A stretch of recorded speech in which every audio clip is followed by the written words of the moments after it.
सभी का स्वागत है। और आज इसका जो प्रत्यावर्ती धारा थी, अल्टरनेटिंग करंट, इसका ये सेकेंड लेक्चर है। फर्स्ट लेक्चर में इसके बेसिक कॉन्सेप्ट को हमने बता रखा है आपको कि अल्टरनेटिंग करंट और अल्टरनेटिंग वोल्टेज क्या होता है, तो उसका रे डायग्राम भी आपको बनवाया था।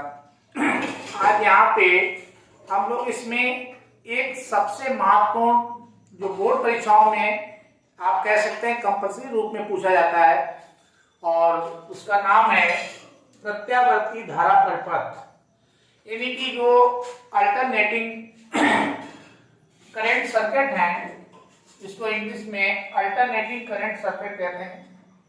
Alternating current circuit. तो अल्टरनेटिंग करंट सर्किट, प्रत्यावर्ती धारा परिपथ। पहला क्वेश्चन तो यही है कि प्रत्यावर्ती धारा परिपथ कितने प्रकार के होते हैं। तो देखिए, प्रत्यावर्ती धारा परिपथ जो मुख्य रूप से हैं वो 7 प्रकार के होते हैं। तो ये 7 प्रकार के होते हैं, 7 प्रकार के होते हैं। तो प्रत्यावर्ती जो धारा परिपथ है ये 7 टाइप्स के हैं। इनके नाम भी आपको पता होना चाहिए। एक्चुअल में प्रत्यावर्ती धारा और वोल्टेज के परिपथ चेंज करने से इनके बीच का जो कालांतर है वो चेंज होता रहता है, फिर डिफरेंस चेंज करता रहता है। उस आधार पे ये 7 प्रकार के हैं। तो यहाँ पे आप लिख सकते हैं प्रत्यावर्ती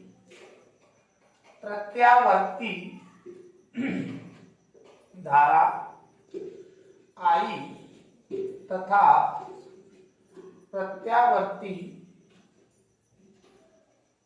विभव V। परिपथ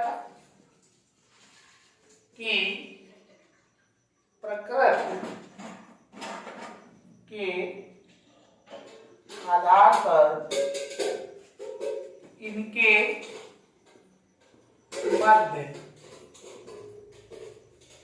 मध्य कालांतर। इंपॉर्टेंट शब्द है, ध्यान रखेंगे।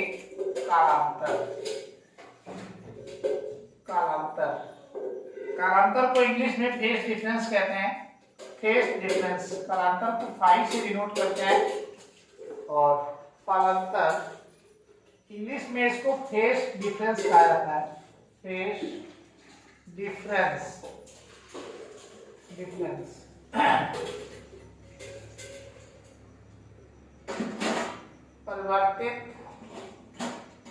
परिवर्तित होता रहता है। तो जैसे जैसे हम सर्किट के नेचर को चेंज करते हैं तो ये फेज डिफरेंस जो फाई है, कालांतर, ये बदलता रहता है। इस आधार पर प्रत्यावर्ती धारा परिपथ कुल 7 प्रकार के होते हैं। 7 प्रकार के होते हैं। तो ये 7 टाइप के हो जाते हैं। इनके नाम लिख लीजिए। नंबर 1 पहला आपका होता है, इसको कहते हैं आर सर्किट।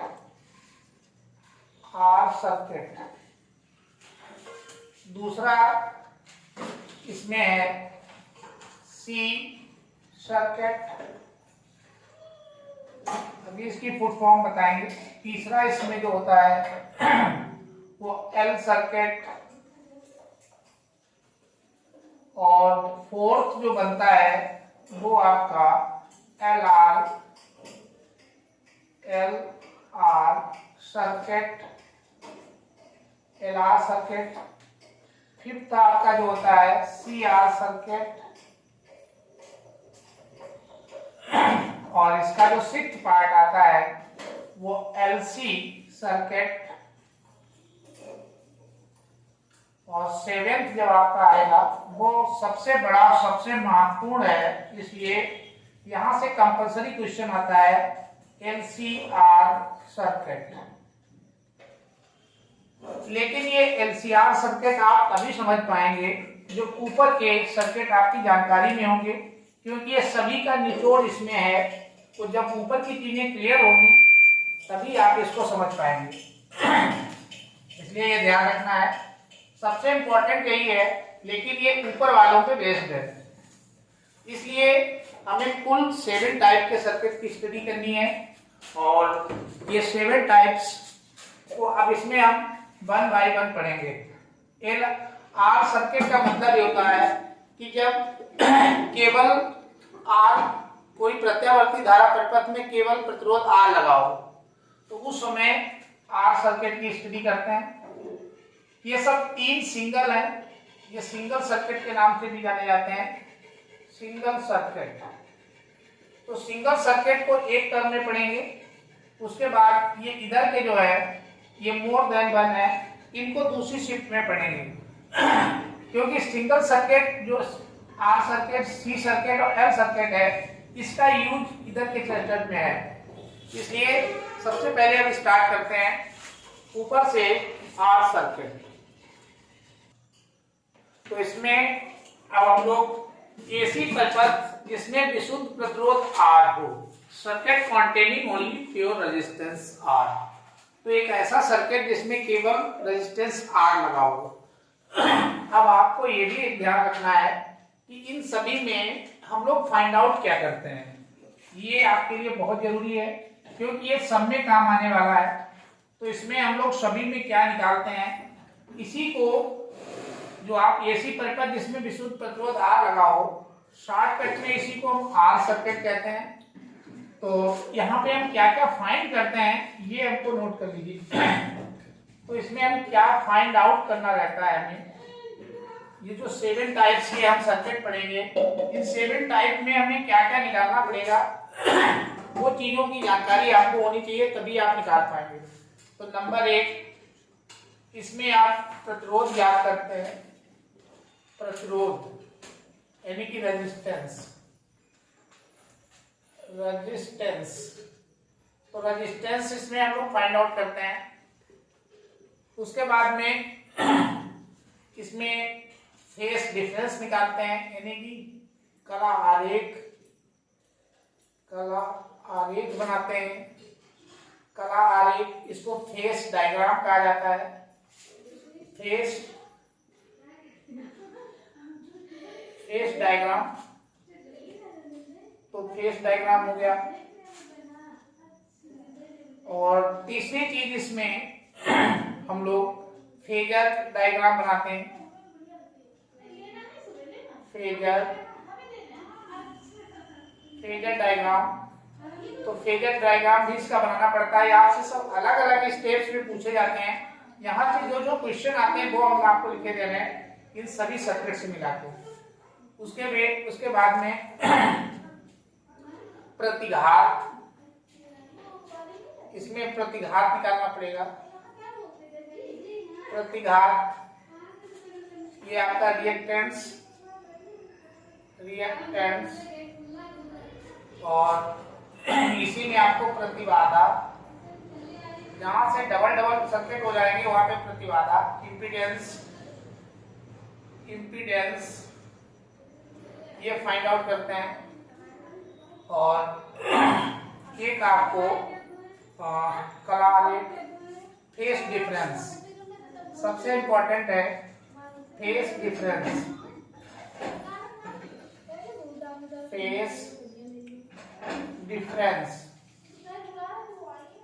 तो फेस डिफरेंस जिसको हम लोग फाई कहते हैं, ये अक्सर फाइंड आउट करने के लिए कहा जाता है। तो जितने भी सर्किट हम लोग करेंगे इसमें मेनली इन चीजों को हमें फाइंड आउट करना रहता है। रेजिस्टेंस निकलवा सकता है, फेस डायग्राम बनवा सकता है, फेज डायग्राम आपसे बनवा सकता है, प्रतिघात निकलवा सकता है, प्रतिबाधा निकलवा सकता है, फेज डिफरेंस तो लगभग निकालना ही निकालना है। तो ये तो कंपलसरी आइटम है, इसको तो करना ही करना है। तो इतनी चीजें इसमें सभी में रहेंगी। चलिए, तो इसमें और एक कभी कभी आपसे पूछ लेते हैं कि धारा का शिखर मान। तो धारा का शिखर मान, पीक वैल्यू ऑफ करंट। तो पीक वैल्यू ऑफ करंट, तो इतनी चीजें आपसे यहाँ पे पूछी जा सकती हैं। अब इनको हम लोग सर्किट वाइज, लेकिन ये ध्यान रखिएगा ये हर चीज हर सर्किट में नहीं पूछते हैं, तो कहाँ पे इसकी कितनी जरूरत है, लेकिन टोटल इतनी चीजें हमें 7 टाइप के सर्किट है और लगभग 7 टाइप की प्रॉब्लम्स यहाँ से आपसे मांगी जाती हैं। अब हम लोग इनको निकालते हैं वन बाय वन। तो सबसे पहले हमने आर सर्किट ले रखा है। सबसे पहले एसी परिपथ लेंगे जिसमें विशुद्ध प्रतिरोध आर हो, यानी ओनली रेजिस्टेंस लगा हुआ हो, तो उसको सबसे पहला काम है एक सुंदर सा सर्किट बनाना। तो उसके लिए देखिए हम यहाँ पे बना रहे हैं ये हमने एक इसमें रेजिस्टेंस लगा दिया और ऐसे ले आएंगे। धारा इसमें करंट अल्टरनेटिंग है तो ये इस टाइप से लगाएंगे और इसको यहाँ से कनेक्ट कर दीजिए। देखिए ये अल्टरनेटिंग करंट लग गई है एसी, यही एसी है। इसको आप ऐसे भी लिख सकते हैं V = V0 sine omega T, आपको पढ़ाया अल्टरनेटिव वोल्टेज। यहाँ से इसमें करंट फ्लो करेगी I और ये रेजिस्टेंस लगा हुआ R, तो इसका जो विभव होगा वो VR हो जाएगा। इसका जो रेजिस्टेंस आएगा वो टोटल VR बन जाएगा, क्योंकि इसके सिरों के बीच में जो विभवांतर डेवलप होगा वो VR होगा, क्योंकि इसमें और कुछ लगा ही नहीं है। तो ये सर्किट आपको बनाना है। सबसे पहले जो सर्किट बनाया है उसी को यहाँ पे लिखना भी है और इसमें यहाँ पे जब परिपथ में केवल प्रतिरोध R, कैपिटल R बनाना है, R हो तो R के सिरों के बीच विभवांतर यानी पोटेंशियल डिफरेंस जो है VR होगा, ये ध्यान रखना है। अब उसके बाद आपको इसमें कैलकुलेशन करना है, यानी कि गणना करनी है। तो गणना किस चीज की करनी है, ये सबसे चीज ध्यान देना है। इसमें जो हमें इंग्लिश में कैलकुलेशन कहते हैं और हिंदी में इसको गणना। तो गणना करने में जितने भी सिंगल सर्किट हैं उसमें सबकी starting V = V0 sine omega T से होगी। तो V = V0, इसको हम रेड कलर में लिख दे रहे हैं क्योंकि सबकी स्टार्टिंग इसी से होगी। तो V = V0 sine omega T, इसी को आप पहली समीकरण मानेंगे जितने भी सिंगल सर्किट हैं। तो ये हो गया। अब इसमें कंपेयरिंग हमेशा करंट और वोल्टेज के बीच में किया जाता है। तो वोल्टेज तो दिया है, अब आप धारा बनाने के लिए सोचेंगे इससे करंट कैसे बनाएं। तो ओम के नियम से जानते हैं कि इसको यदि R से डिवाइड कर दिया जाए तो ये धारा बन जाएगी। तो यहाँ पे लिखेंगे समीकरण 1 को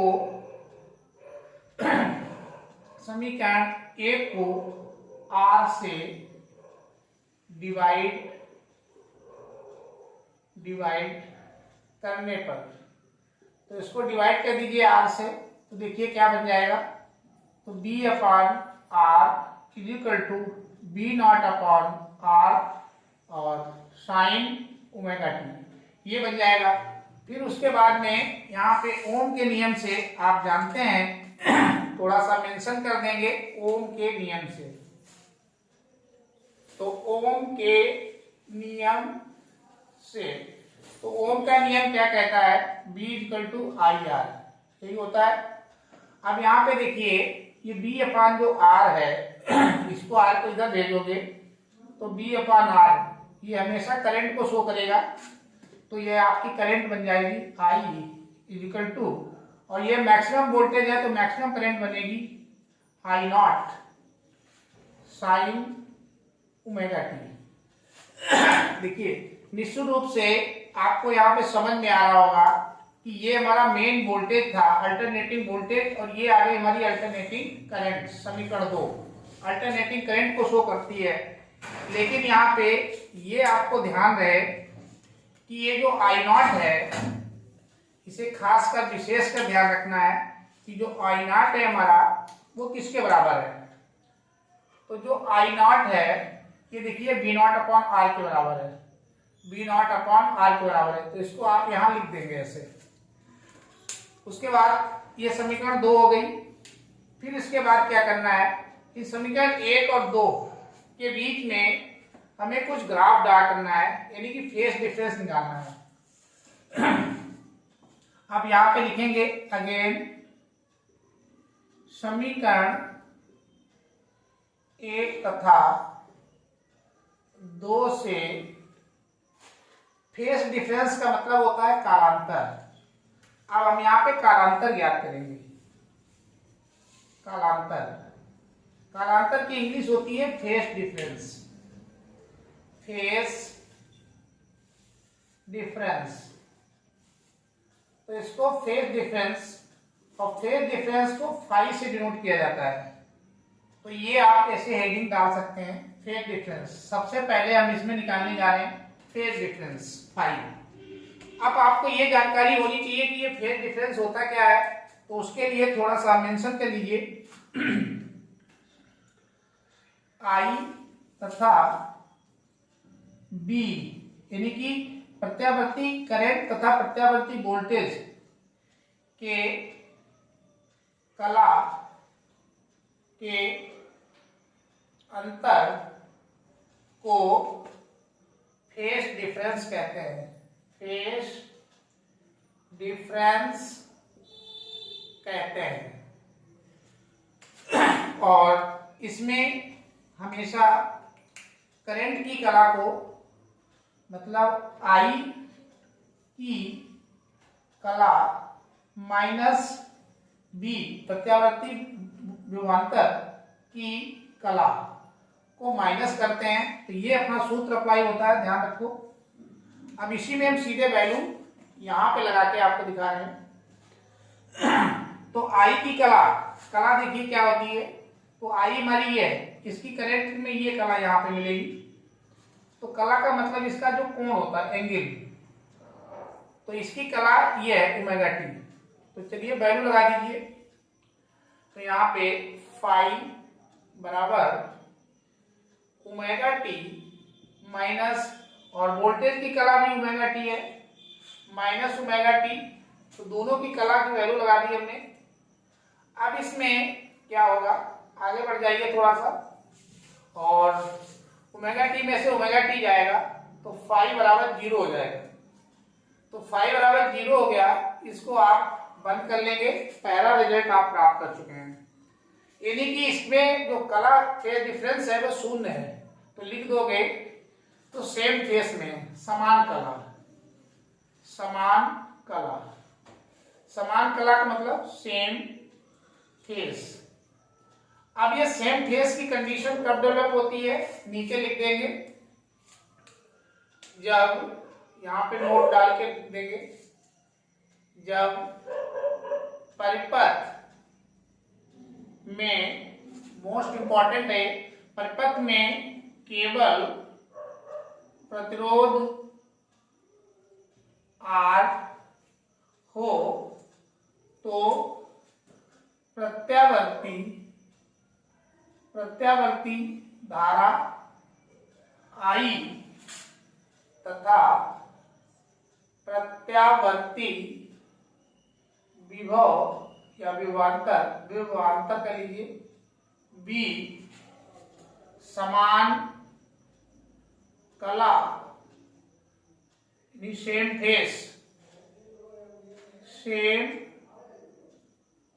फेस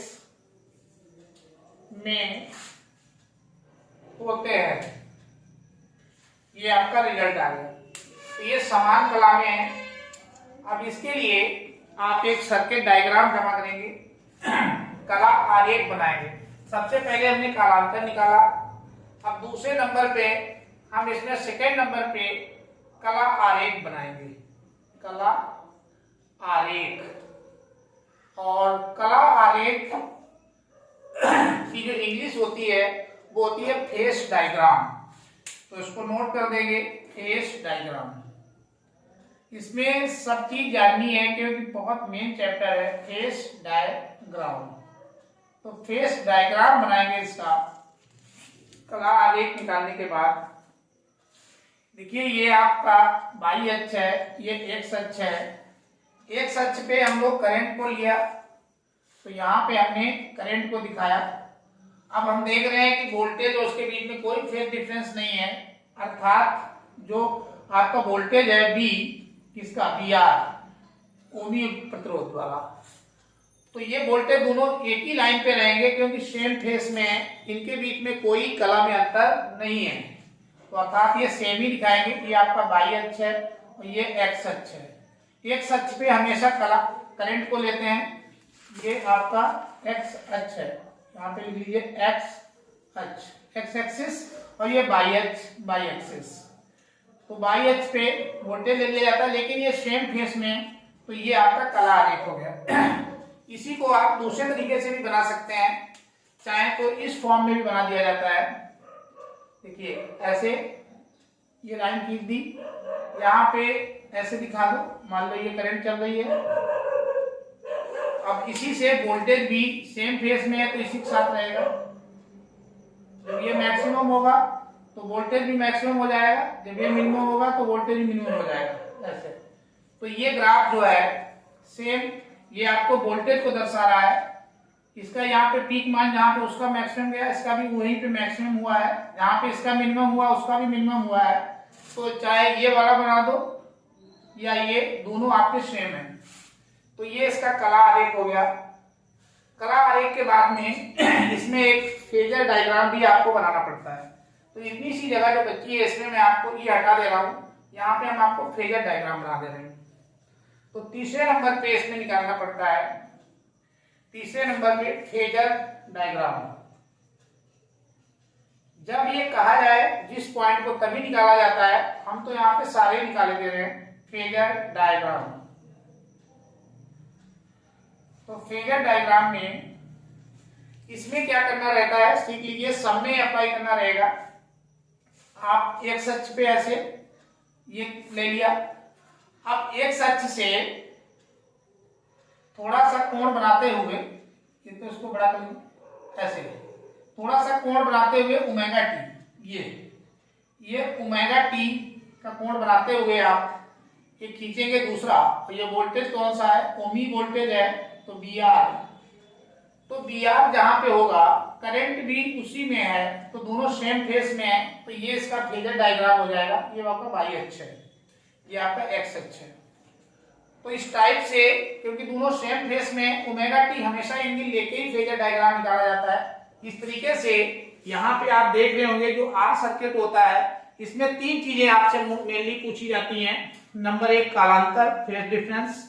फेज डिफरेंस निकालने के लिए करंट की कला को वोल्टेज की कला से माइनस कर दीजिए, वो जो निकल के आएगा वही आपका यहाँ पे शून्य आता है। देखिए, तो ये आपका कहलाएगा कालांतर, डिनोटेड बाई फाई। इसको फाई से लिखा जाता है। हमने यहाँ पे बताया था ये कि phi equal to omega t, इसका भी ओमेगा टी था, इसका भी वोल्टेज करंट दोनों का ये। तो यहाँ पे इसको रख दिया। अब इसमें यदि पीक करंट कहता है, तो ये पीक करंट के लिए यहाँ पे ऑलरेडी बना हुआ है, तो पीक वोल्टेज अपॉन ये, तो ये पीक करंट है। तो इस तरीके से ये भी एक समीकरण है अपने आप में, तो यहाँ से भी आप देख सकते हैं। चलिए, तो जब भी परिपथ में केवल प्रतिरोध लगा होगा तो उस समय उनको जो वो सेम फेस में होंगे, अर्थात वोल्टेज और करंट समान कला में होंगे। अब चलते हैं हम लोग नेक्स्ट सर्किट की ओर। चलिए, अब इसमें जो सेकंड सर्किट है, एसी परिपथ जिसमें विशुद्ध संधारित्र C हो, जिसमें केवल circuit containing only capacitance C। कहने का मतलब ये है, इसे शॉर्टकट में इसको क्या कहा जाता है, C है तो C सर्किट कहते हैं। तो C सर्किट के नाम से भी इसको जाना जाता है। इतना लंबा नाम लेने के C सर्किट। तो C सर्किट का सबसे पहला काम है कि आप उसको एक डायग्राम बढ़िया सा बनाएं क्योंकि ये आपका जरा सा भी गलत हुआ तो मार्किंग आपकी चली जाएगी। तो ये कैपेसिटर सी लगा दिया, इसी से ये हो जाएगा सी सर्किट, ओनली लगा हुआ है, अकेले ही रहना है। उसके बाद इसमें प्रत्यावर्ती वोल्टेज लगा दीजिए। तो ये प्रत्यावर्ती वोल्टेज अप्लाई कर दिया सोर्स, ये अब इसमें करंट फ्लो होगी इस टाइप से। अब ये आपका कैपेसिटर लगा है, तो इसके जो सिरों के बीच में जो वोल्टेज डेवलप होगा वो आपका बीसी होगा। तो ये ध्यान रखना है, कैपेसिटर वोल्टेज कहते हैं इसको, बीसी। अब यहाँ पे जो बनाया है उसी को लिख दीजिए। यदि किसी प्रत्यावर्ती पथ में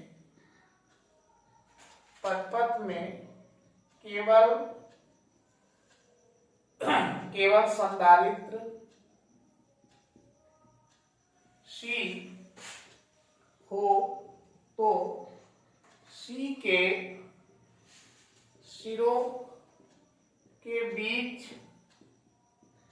विभवांतर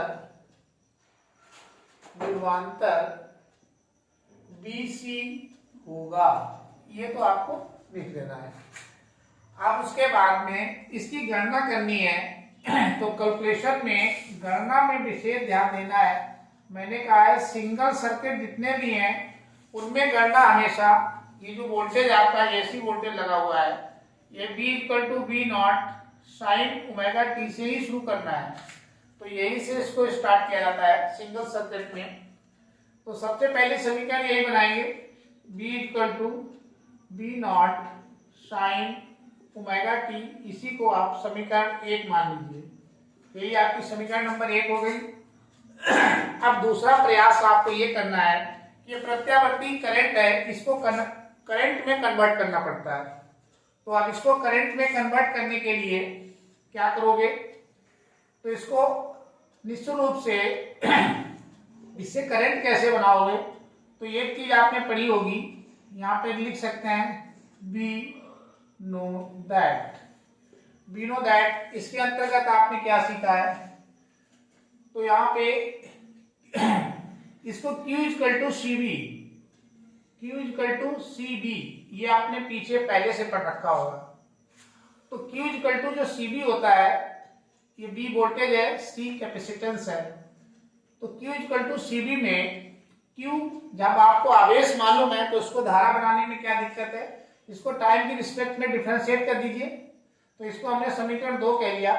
अभी 2 क्या, इसमें वैल्यू लगा दीजिए। इस B का मान समीकरण 1 से डाल दो, यहाँ पे लिख दो समीकरण 1 से B का मान, चलो इसको 2 कह लिया, मान समीकरण 2 में रखने पर, इसमें रखिए तो हमारी ये क्या बन जाएगी, Q=C और B की जगह पे ये वैल्यू लगाएंगे तो V0 sin ओमेगा टी। तो ये पूरी वैल्यू लगा दी हमने। अब इसको डिफरेंशिएट कर दीजिए। समीकरण मान लो 3 है, समीकरण 3 को, क्योंकि इसी को करंट बनाना है, समीकरण 3 को टाइम की रिस्पेक्ट में डिफरेंशिएट करने पर, तो इसको डिफरेंशिएट कर देंगे तो dQ/dt d/dt CB0 sin omega t, ये बन जाएगा। अब इसको जब आप डिफरेंशिएट करेंगे तो रेट ऑफ चार्ज, तो आवेश को समय की रिस्पेक्ट में करोगे, यही आपकी करंट बन गई, धारा।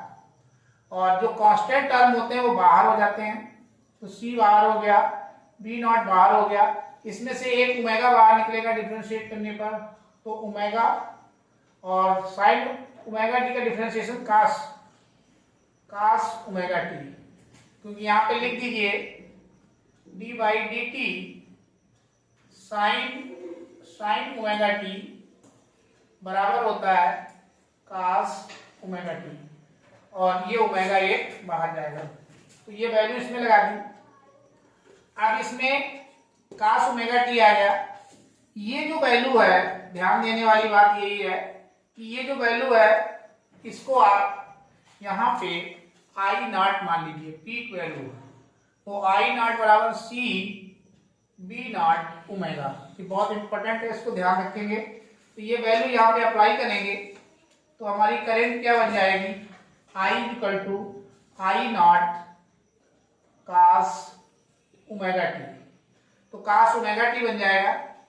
अब देखिए साइन के फॉर्म में लानी है, इसलिए इसको हम बदल देंगे। एक सूत्र होता है कास 90 प्लस थीटा बराबर साइन थीटा।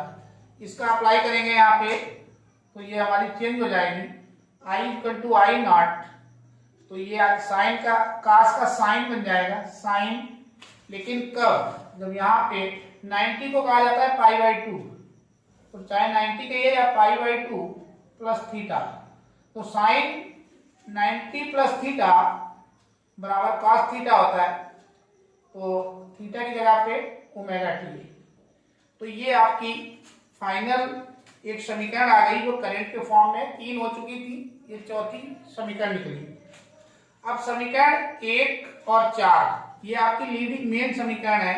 इनको थोड़ा सा देखिए, समीकरण ये वोल्टेज की है और ये अल्टरनेटिंग करंट की है। अब इन्हीं के बीच में हम लोग निकालते हैं फेज डिफरेंस।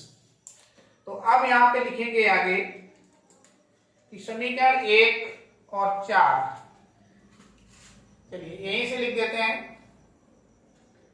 समीकरण 1 तथा 4 की या से, समीकरण 1 तथा 4 से, तो समीकरण 1 तथा 4 से हम निकालेंगे सबसे पहले कालांतर। नंबर 1 पे फाइंड करेंगे कालांतर। कालांतर को इंग्लिश में कहते हैं फेज डिफरेंस। चलिए फेज डिफरेंस निकालिए, फेज डिफरेंस। और फेज डिफरेंस को हम लोग फाई से लिखते हैं। तो ये फाई बराबर, अभी बताया था कि धारा की कला माइनस, हमने क्या कहा था कि धारा की कला आई की कला माइनस बी प्रत्यावर्ती वोल्टेज की कला। तो दोनों की जो कला में अंतर होता है वही हमारा फेज डिफरेंस होता है। तो धारा की कला, ये देखिए धारा की कला ये है, तो यहां से रखिए pi by 2 plus omega t minus b की कला, ये देखिए बी की कला है ओमेगा टी। अब इसमें ये माइनस का ये प्लस का तो कट जाएगा, तो फाई बराबर आ गया पाई बाई 2। तो चाहे पाई बाई 2 कहो या इसको 90 कहो, बात एक ही है। तो फाई बराबर पाई बाई 2 या 90 डिग्री, ये तो ये रिजल्ट आया। तो यहाँ पे लिखेंगे अतः, ये बहुत इंपॉर्टेंट रिजल्ट है, अतः जब परिपथ में कैपेसिटर, परिपथ में संधारित्र सी हो, केवल यहाँ पे ओनली शब्द लगाइएगा, ओनली, तो धारा आई विभव बी से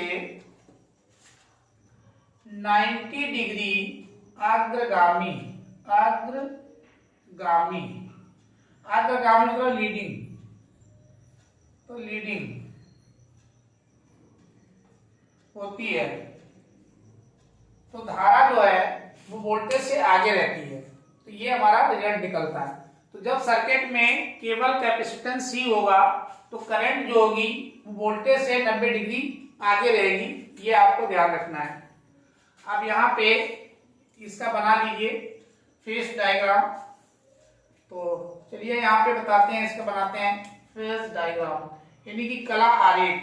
ये तो नंबर 1 निकाला कालांतर, अब दूसरे नंबर पे बनाएंगे कला आरेख। तो इसका कला आरेख जिसको हम लोग फेस डायग्राम कहते हैं, फेस डायग्राम। तो फेस डायग्राम बनाएंगे। फेस डायग्राम वोल्टेज और करंट की कला को दिखाता है। तो ये हमने बनाया। इसमें यहाँ पे वोल्टेज BC है, तो यहाँ से करंट आपकी आगे चली गई है। तो वोल्टेज BC को यदि आप यहाँ पे दिखा दें, ये देखो, यदि BC यहाँ पे है तो निश्चित रूप से करंट आपकी यहाँ पे पहुँच गई है, क्योंकि ये 90 डिग्री यहाँ पे π/2, यही ये एंगल जो है π/2 को आगे हो गई है। तो इनके दोनों के बीच में यही लीडिंग है, आगे जा रही है। कला आरेख के बाद में एक आपका होता है फेजर डायग्राम। तो फेजर डायग्राम बनाइए, फेजर डायग्राम। तो फेजर डायग्राम, इसमें हमने आपको बताया कि सबसे पहले ऐसे खींच लीजिए। यहाँ पे ये लीडिंग वोल्टेज जो होता है BC, ये ले लीजिए आप।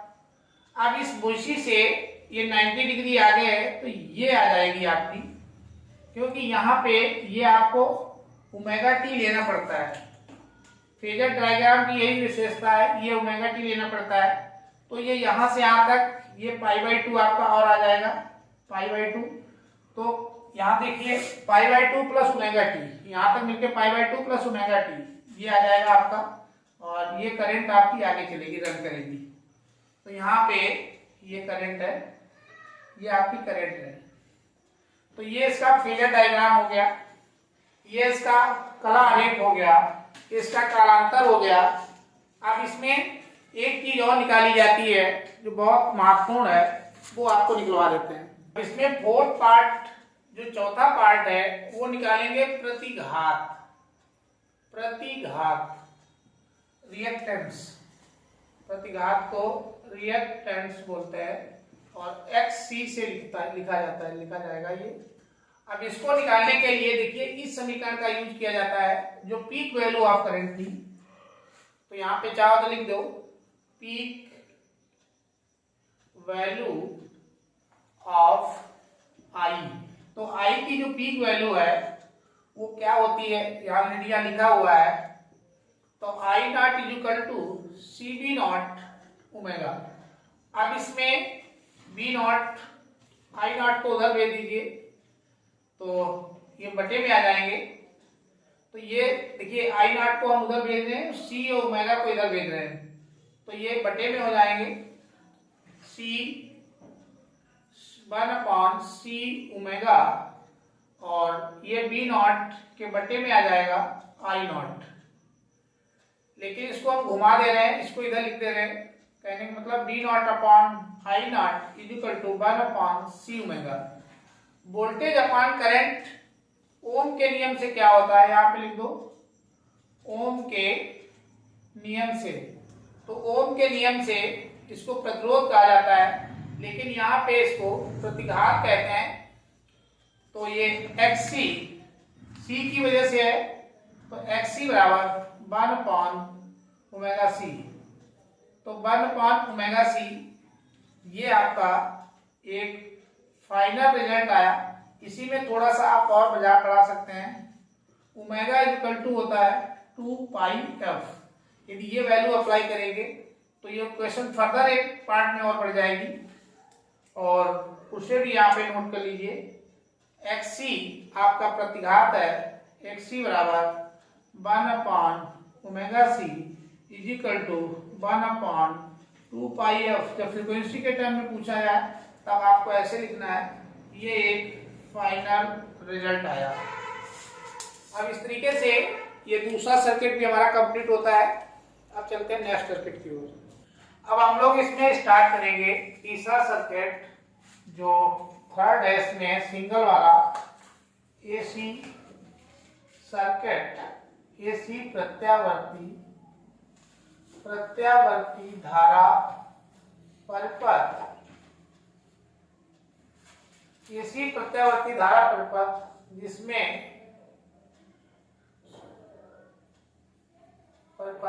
जिसमें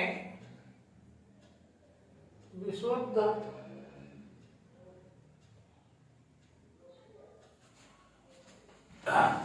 प्रेरकत्व एल हो। इसको प्रेरकत्व को इंडक्टेंस कहते हैं, प्रेरकत्व को इंडक्टेंस। अब इसमें हमें एक काम ये करना है, इसे शॉर्टकट में क्या कहते हैं, तो इसको हम लोग एल सर्किट भी बोलते हैं। तो ये एल सर्किट के नाम से भी जाना जाता है। तो चलिए इसका सबसे पहले एक सर्किट बना लेते हैं यहाँ पे। तो ये प्रेरकत्व एक कुंडली होती है तांबे की, तो तांबे की कुंडली होती है, इसमें एक अल्टरनेटिंग वोल्टेज लगा दिया जाता है इसको सोर्स। तो ये एसी वोल्टेज जिसको आप लिख सकते हैं V=V0 sin ओमेगा टी, इसी कुंडली में करंट रन करती है और ये एल लगा हुआ है। तो इसके जो सिरों के बीच विभवांतर है वो आपका BL डेवलप हो जाता है। यही चीज को हमें भाषा में लिखना रहता है। तो जब हमने ये लगाया तो इसके बीच में ये वोल्टेज डेवलप हो गया। ये तो पहला डायग्राम हो गया। आप लिखेंगे कि जब परिपथ में केवल प्रेरकत्व L हो तो L के सिरों के बीच विभवांतर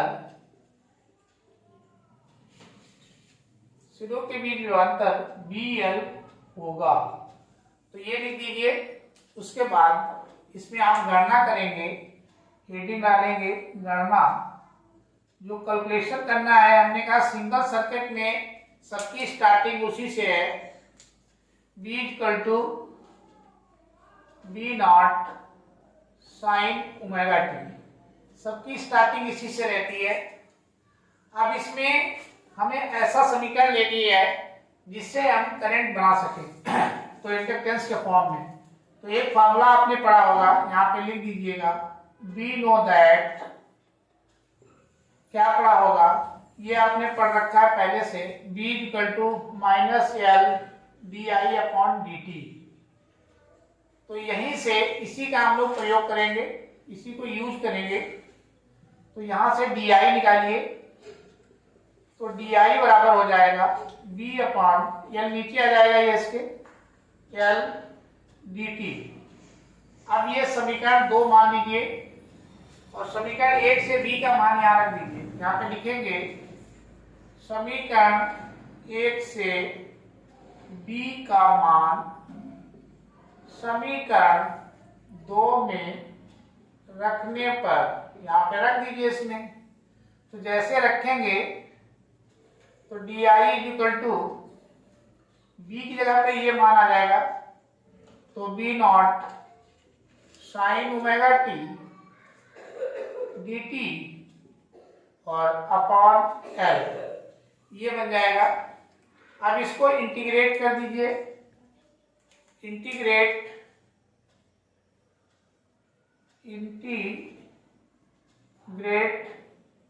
विद रिस्पेक्ट टू टाइम, इसको टाइम के रूप में इंटीग्रेट कर दीजिए। तो integrate di/dt integration V0 upon L sin omega t dt। अब तुम लोगों ने पढ़ा होगा, एक सूत्र पढ़ रखा होगा, d/dt x। तो यहाँ पे इंटीग्रेशन d/dt x, तो ये आपका केवल x रह जाता है। ऐसे ये केवल यहाँ पे i बचेगा।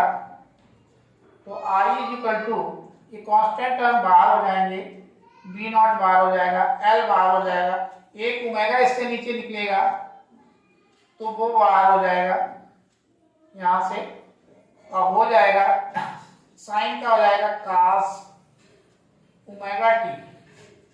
अब इसमें cos ओमेगा टी है, फिर वही सूत्र लगा दीजिए, cos 90 minus theta is equal to sine theta.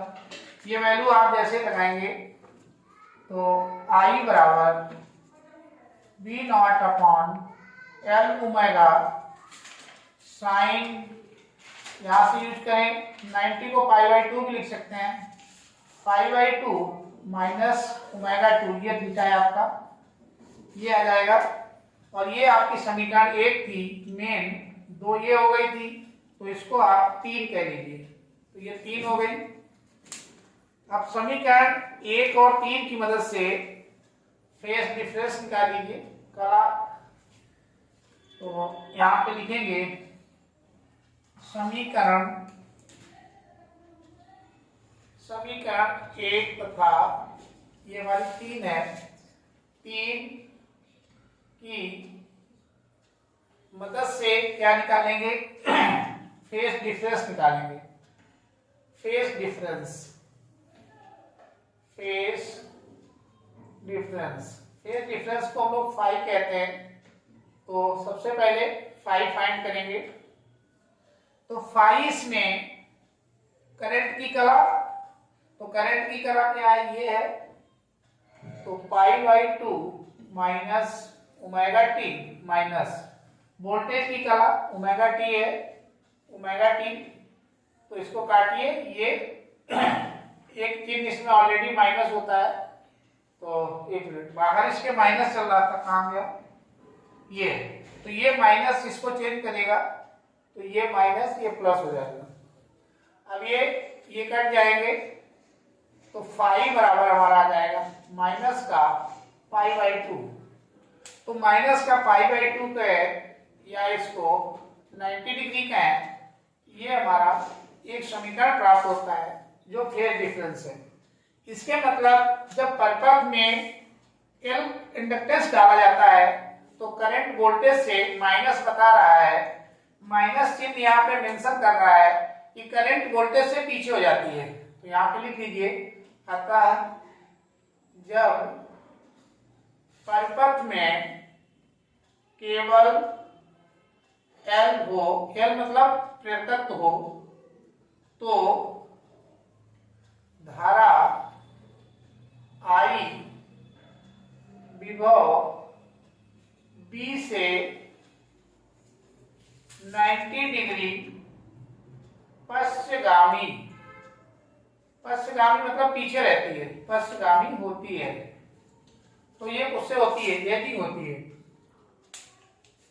अब इसका डायग्राम भी बना दीजिए एक, देखिए, तो ये मान लीजिए हमारा वोल्टेज हो गया कौन सा, बी एल, तो बी एल वोल्टेज यहाँ होगा, तो करंट आपकी यहाँ होगी, ये 90 डिग्री पश्चगामी होगी। तो इस तरीके से आप इसको दिखा सकते हैं। अब आगे बढ़ते हैं और पता करते हैं इसका फेजर डायग्राम। तो फेजर डायग्राम, फेजर डायग्राम, तो फेजर डायग्राम बनाएंगे, तो कैसे बनाएंगे, इसमें ये ले लीजिए, यहाँ पे इसका ये आपका आ जाएगा बी एल, बी वोल्टेज, ये बीसी आ गया, ये ओमेगा टी आपको हर बार लेना ही पड़ता है। अब यहाँ से इससे करंट जो है वो पीछे है, तो निश्चित रूप से करंट ये वाले डायरेक्शन पकड़ेगी, क्योंकि ये पीछे है, और कितना पीछे है, तो ये पाई बाई 2 पीछे है, ये आपकी थोड़ी सी इधर आ जाएगी, तो ये पाई बाई 2 का गैप लिए हुए है, तो ये करंट पाई बाई 2 के डिफरेंस से रहेगी। ये आपका बाई एक्स है, ये एक्स एक्स है, तो ये इसका फेजर डायग्राम इस तरीके से मेंटेन हो जाएगा, क्योंकि ये पाई बाई 2 माइनस ओमेगा टी के बराबर है। अब उसके बाद इसमें एक और निकालना पड़ता है, वो होता है आपका प्रतिघात। तो चलिए इसी जगह में इसको हम मिटा करके प्रतिघात भी यहीं पे निकाल देते हैं, इसको हटा देते हैं। तो चौथे नंबर पे प्रतिघात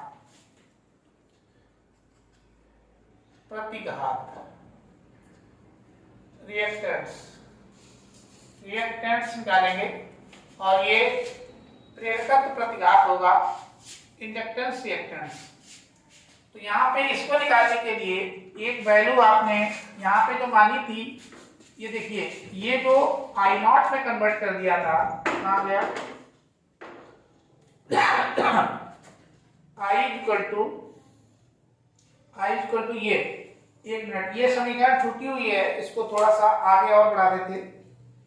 तो आई इक्वल टू ये आपका I naught sine pi by 2 minus omega t, ये समीकरण 3 आपकी रहती है। जो आई नॉट है ये यहीं पे लिखना पड़ता है, आई नॉट जो है वो B naught upon L omega के बराबर है। तो एल ओमेगा के बराबर है, तो इसी चीज को हम यूज करेंगे यहाँ पे। तो I naught is equal to B naught upon L omega, L omega को इधर भेज दीजिए। तो L omega equal to B naught upon I naught, और B naught upon I naught को हम थोड़ा इसको ऐसे भी लिख सकते हैं, B naught upon I naught is equal to L omega, और ये निश्चित रूप से आपका प्रतिरोध बनेगा। वोल्टेज को जब करंट से डिवाइड करते हैं तो प्रतिरोध बनता है, और यहाँ पे इसको प्रतिघात कहा जाता है। तो ये किसका है, एल का है, तो यहाँ पे ये आपका एल रहेगा। इसको कहेंगे प्रेरण प्रतिघात,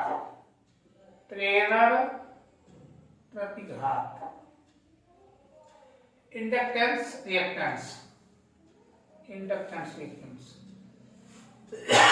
तो ये L बराबर बन जाएगा, डायरेक्ट इसको फाइनल करते हैं, तो ये L ओमेगा इसके बराबर होगा। अब यदि आप इसमें वैल्यू लगाने चाहें तो ओमेगा इक्वल टू होता है 2 पाई f, तो ये बन जाएगा हमारा XL equal to L 2 pi f, ये समीकरण आ जाएगी, और यही इसकी फाइनल इक्वेशन है। इसी तरीके से जो सिंगल सर्किट थे लगभग वो सारे यहीं पे समाप्त होते हैं। नेक्स्ट वाले में आपको बचे हुए 4 सर्किट का कंक्लूड करेंगे। Thank you for watching.